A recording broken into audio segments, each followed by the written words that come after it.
In the midst of a highway, a motorcyclist is fleeing from police cars, trespassing on nearby properties, and eventually falling into a swimming pool, unable to escape.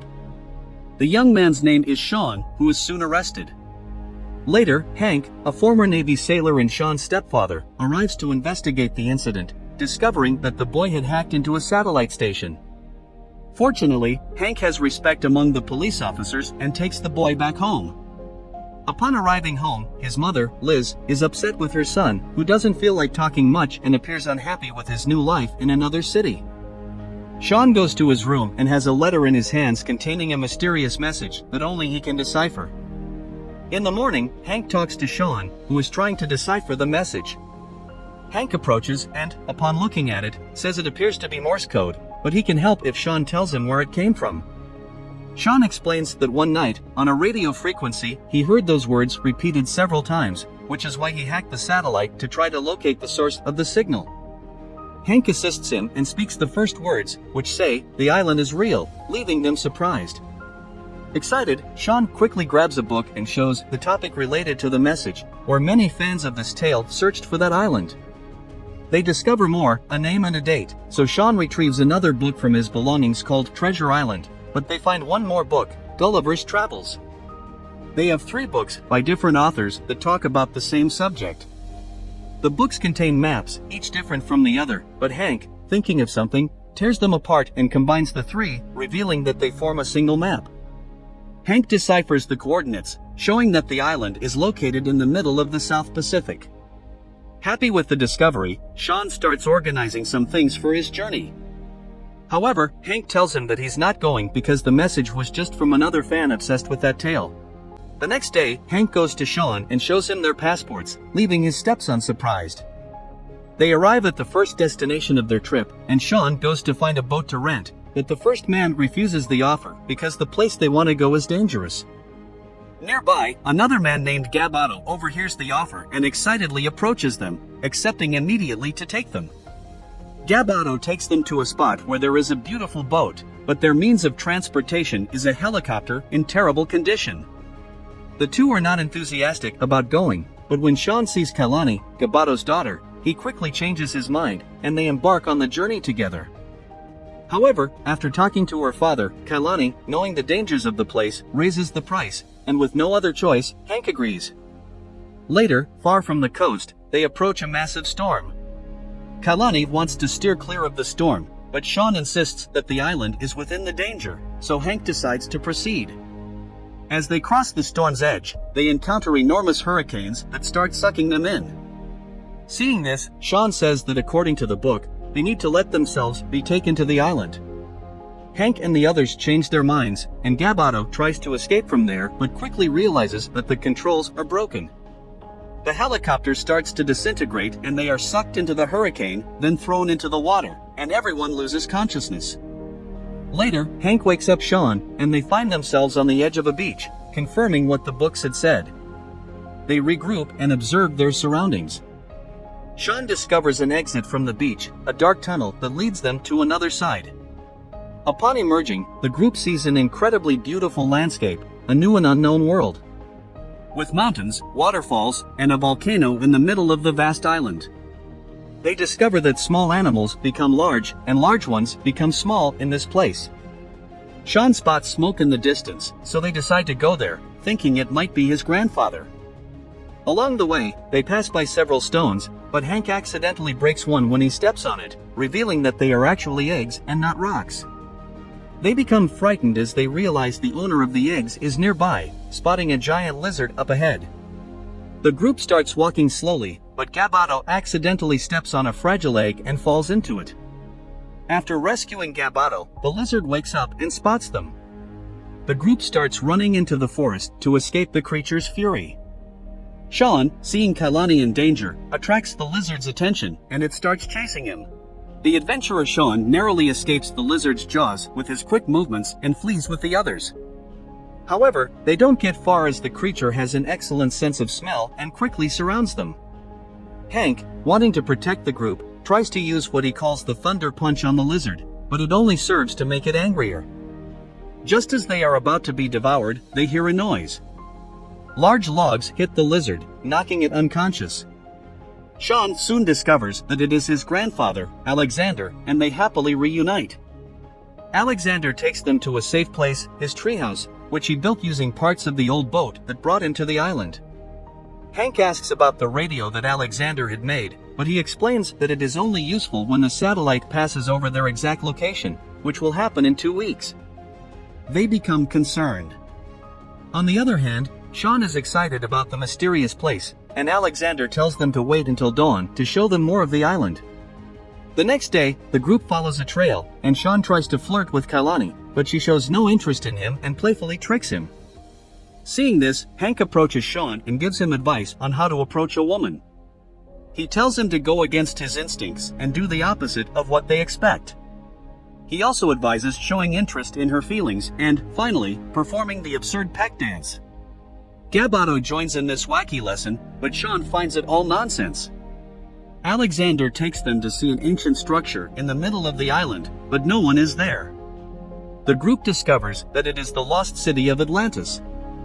Hank questions why it should be underwater, and Alexander explains that the island has a cycle of 140 years, spending half that time above the surface and the other half submerged.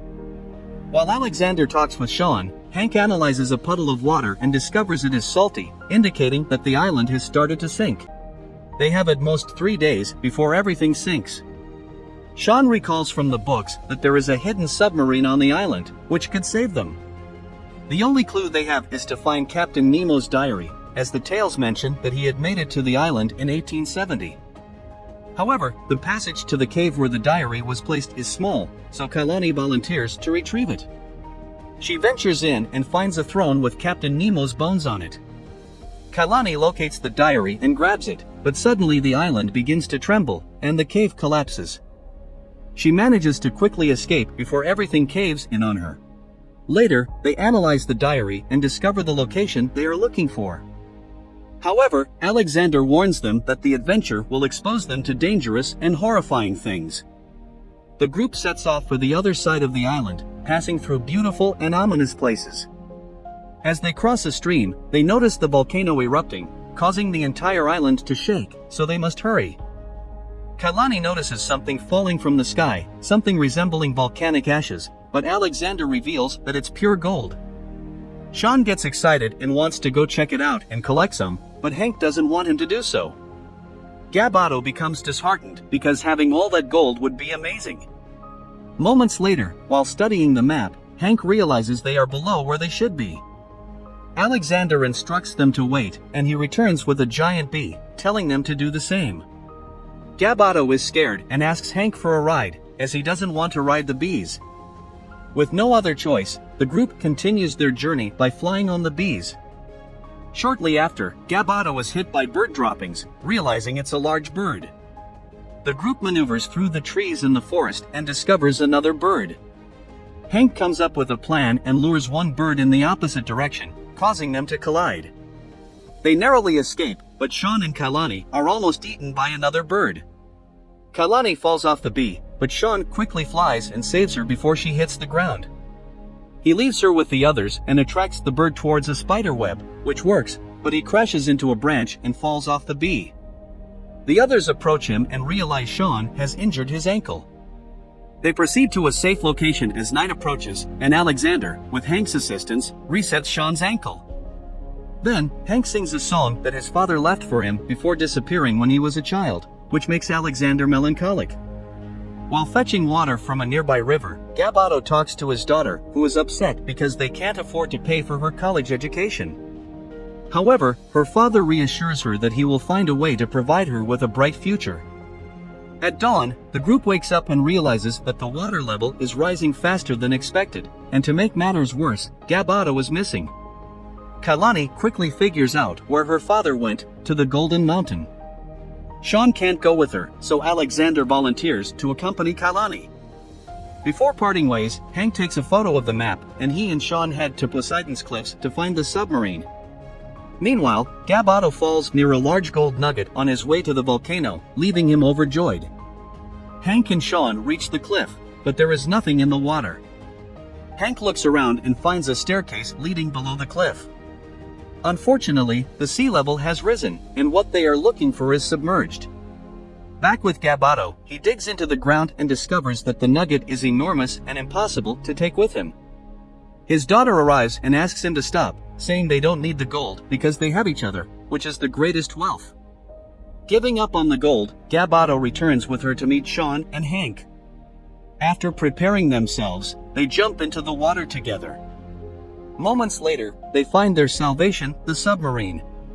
They approach it and open the hatch, but danger approaches them in the form of a large electric eel that nearly attacks them.